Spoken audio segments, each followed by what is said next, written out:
भक्ति में मन लगे या न लगे। देखो कुछ लोग होते हैं और कुछ लोग क्या अधिकांश होते हैं कि मनुष्य जब कोई भक्त चिंतन करता है अपने इष्ट का, अपने प्रभु का, अपने देवादिदेव महादेव का, अपने श्री रामचंद्र जी का या माता लक्ष्मी जी का, जगत जननी दुर्गा पराम्बा का, तो उनका हृदय नहीं लगता। और जब उनका हृदय नहीं लगता है, मन विचलित होता है, तो मनुष्य क्या करता है, प्रत्येक मनुष्य क्या करता है कि एक दिवस, 2 दिवस, तृतीय दिवस, चतुर्थ दिवस या पंचम दिवस तक प्रयत्न करता है। उसके तदुपरांत वो क्या करता है कि उस क्रम को तोड़ देता है, भंग कर देता है उस क्रम को। किंतु शास्त्र क्या कहता है? शास्त्र कहता है कि मन लगे या न लगे आपका, किंतु आप सदैव नित्य प्रतिदिन जिस प्रकार आप स्नान करते हो, जिस प्रकार आप भोजन ग्रहण करते हो, जिस प्रकार आप प्रतिपल प्रतिक्षण श्वास ग्रहण करते हो, उसी प्रकार क्रम बना लीजिए कि आप अपने जीवन में नित्य प्रभु का,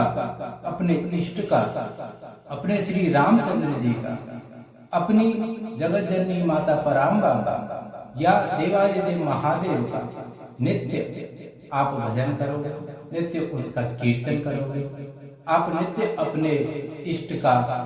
ध्यान करोगे, उनका चिंतन करोगे। अच्छा, इससे होगा यदि हम नित्य स्मरण करें अपने इष्ट का, तो इससे होता क्या है कि हमारा जो शरीर है, जो हमने ये तन पाया है अपने इष्ट की कृपा के द्वारा, इससे इस शरीर का जो मोह है, ये संसार में जो लिप्त है,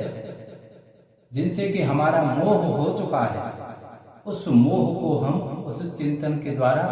त्याग कर देंगे, अर्थात स्वतः ही परित्याग कर देंगे। ऐसा नहीं कि हमें कोई प्रयत्न करना पड़ेगा, धीरे धीरे एक अवस्था वो आएगी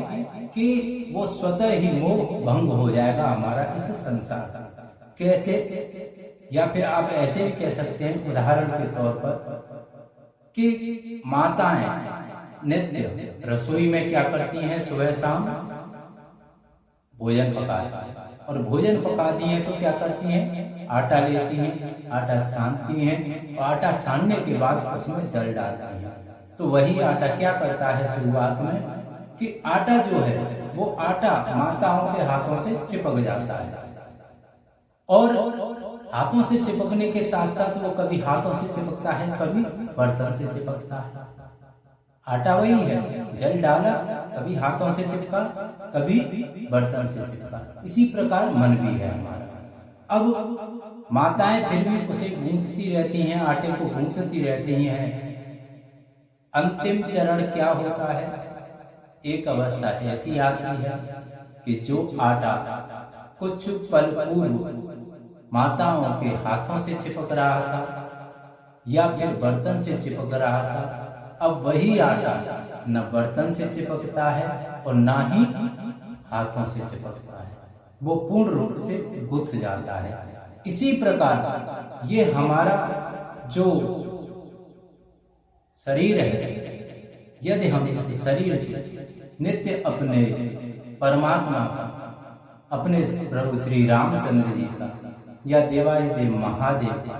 यदि हम नित्य चिंतन करें, उनका स्मरण करें, तो धीरे धीरे हमारा ये जो शरीर है, ये जो मन है, ये शिव की कृपा का पात्र बन जाएगा, अधिकारी बन जाएगा। क्या बन जाएगा? शिव की कृपा का, अर्थात राम की कृपा का, या हमारे जो भी इष्ट हो, जो भी आपके हृदय में विराजमान, कृष्ण भगवान, श्री राधा जी या पराम्बा, जो भी आपके हृदय में विराजमान है इष्ट के रूप में, वो उनकी कृपा का अधिकारी बन जाएगा और आप मुक्ति स्वतः ही पाएंगे। किंतु हम करते क्या है? हमारी विडंबना यही है कि हम 1-2 दिवस तक तो हम जोश में रहते हैं, प्रभु का चिंतन करते हैं, स्मरण करते हैं, किंतु जैसे ही ये मोह हमें सताता है, हमारी